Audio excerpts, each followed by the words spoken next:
Highly personal. Number one, spell check at least 3 times. Once after you've just finished writing, again when you finish looking it over, and again when you're ready to submit. It's just better that way. Number two, grammar check it. If you don't trust the grammar checker, I don't. Get someone else to read it over for you. Number three, train yourself to see what's actually on the page. Most studies prove that people will, when reading aloud, correct what is really on the page to what should be there.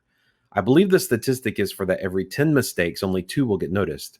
Read silently as well. If you have a tendency to write the for then, study the word when it comes up and make sure you've really put then. Don't assume you've gotten it right and go blithely onward. Number 4, don't write for others.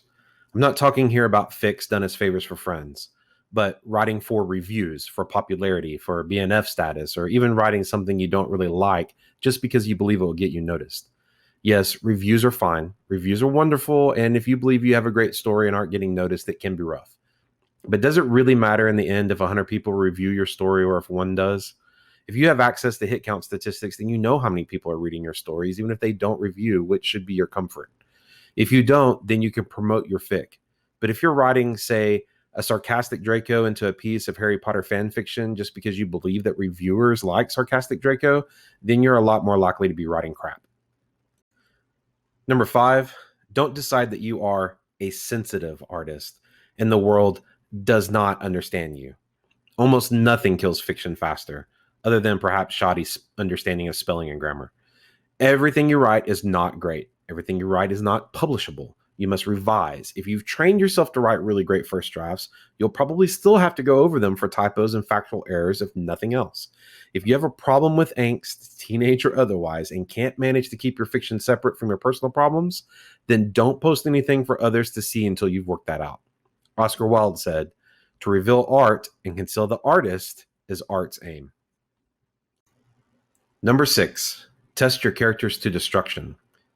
Don't run with the first plot and character you come up with. Let them simmer in your mind for a while. And then if you find that your character just doesn't fit in the way that you thought he or she would, sacrifice him or her without hesitation. I don't mean that plot should always dominate. I mean that if you find your spoiled little princess simply isn't strong enough to handle the demands of saving the world, don't make her a spoiled little princess. I've seen any number of stories that could have been better with a character of a different gender, race, religion, sexual orientation, personality, creed, but the author insisted on keeping the character in a mode that was sometimes admittedly self-based and other times was probably the one that they first came up with.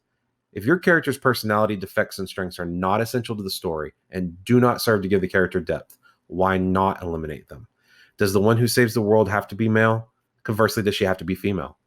Do you have to give your character the most powerful enchanted sword in the world, or are you only doing it to make her sound cool? Test them, and if they don't work, come up with something else and test that. It doesn't end. Number 7, don't make the story all one level. Take delight in the language and the way the story is told, as well as in your clever plot twist. Pay attention to the point of views you choose, as well as how your super cool heroine will get the guy. If you're writing a Lord of the Ring fanfic and the scene could be best told from Merry's point of view, why not switch to him instead of keeping it with your Mary Sue just because you're afraid to write from a male point of view? If you're writing original fantasy, why switch to the bad guys if your heroes are going to learn all about their conflicts later? Mad character jumping, sometimes within the same scene, or even a floating viewpoint that isn't inside the character's head at all, seem to be major problems with amateur writers. Anchor your story and delight yourself in the language. Number 8, don't be afraid to write something new. This doesn't mean something as big as shifting genres, though it can. If you think you suck at descriptive writing, why not try and practice it until you can master it? If you're afraid to write from a male point of view because you think you can only empathize with females, why not try one and see what happens? Half of what people are afraid of comes from fear of trying and failing, I think. Number 9, be aware of what's been done before and be aware of the consequences if you choose an overused idea. This doesn't mean that you have to come up with a completely original plot, but it does mean that if your fandom is haunted by, say, American transfer students, then you should be aware of what will happen if you make up a character like this. Don't whine that readers should give me a chance. This fic is different. If it looks and smells like dog shit, then most readers will not hang around to pick it up and find out if it feels like dog shit too.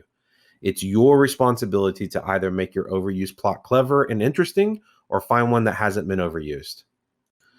Number 10, don't get too personally attached to your writing. If you can't take criticism, don't show it to anyone, or don't show it to anyone but family and personal friends. A story may be your baby, but unlike babies, readers are not obligated to coo at you about how cute it is. You may get flames. You may, if you're lucky, get constructive criticism. Don't whine about it, or if you must, do it in private in a journal that's not online, perhaps. Pick yourself up and go on. You can always do better. Facility for poetry supposedly starts declining in the early 20s, but most novelists get better as they age.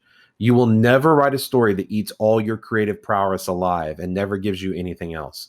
Just keep trying with something new. Number 11, don't use writer's block as an excuse. I think too many people do when really it's fear of failure or sheer laziness holding them back. I know that it was laziness that afflicted me during the periods where I wasn't writing novels. Try something new, or force yourself to grimly write lackluster prose that you don't show anyone, but don't sit on your ass for months. Number 12, try to write every day. People laugh about this advice, but really, it's the best advice about writing I've ever heard. It gives you constant practice. If two people who are both 24 start writing on the same day, and one writes every day of the year, while the other only writes for about 3 months total, who do you think will be better at the end of a year? Ask yourself when you make excuses, if the excuses are really for things that can't be put off, or if you're just being lazy again. And number 13, don't sit around waiting for inspiration to strike you. From the way many online writers talk, it's as if their muses are real people and authors are entirely subject to their whims. If your muse is a real person, hunt her down and drag her bound and handcuffed to the keyboard. Books, as one writing book I've read says, get written with hours of steady work, not in the 3 or 4 days a year you might feel inspired. There, the innocent have been protected. The Author Atlas Project aims to bring all 424 of Limyaael's fantasy rants to audio format. If you enjoyed this video or would like to support this effort, please like and subscribe. This has been your narrator, James.